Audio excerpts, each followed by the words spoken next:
Hi, my name is Clara and it is Motivation Monday.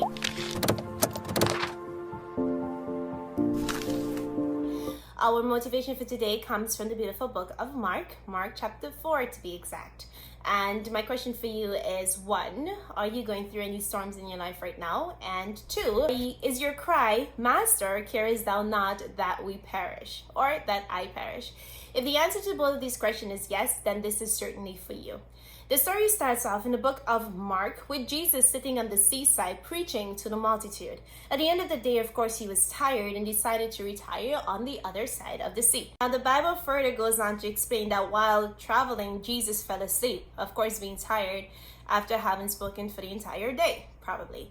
And a great storm came. That's how the Bible describes it. So you can imagine there were lots of thunderstorm and lightning, and the waves were crashing into the boats and had it tossing up and down.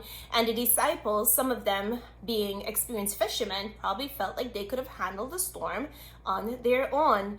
But soon enough, they found out that their human efforts were failing them.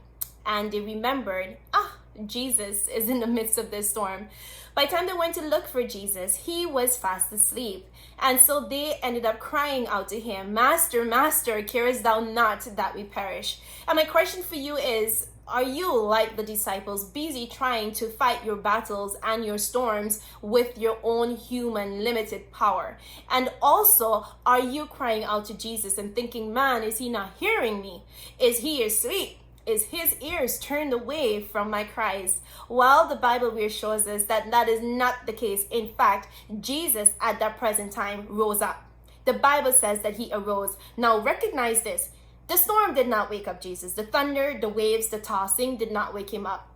The master was awakened by the cries of the disciple. Your master will be awakened by your cries. So what happened next is the real big joy of the whole matter. Jesus got up and he said just 3 words. 3 words. Peace, be still. And I believe it's equivalent to I love you.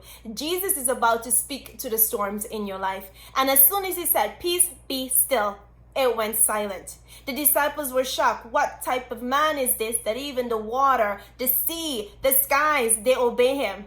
That is your friend. That is your creator. That is your master who is about to do something great for you this week. So be motivated. As you move forward, we all have storms. All of us have storms, and recognize that Jesus didn't prohibit the storm from coming, but when it came, he was in the midst of the storm. Cry out to Jesus. Do not stop. He is hearing you, and he is capable, ready, and willing to calm your storm. Be encouraged. Take care.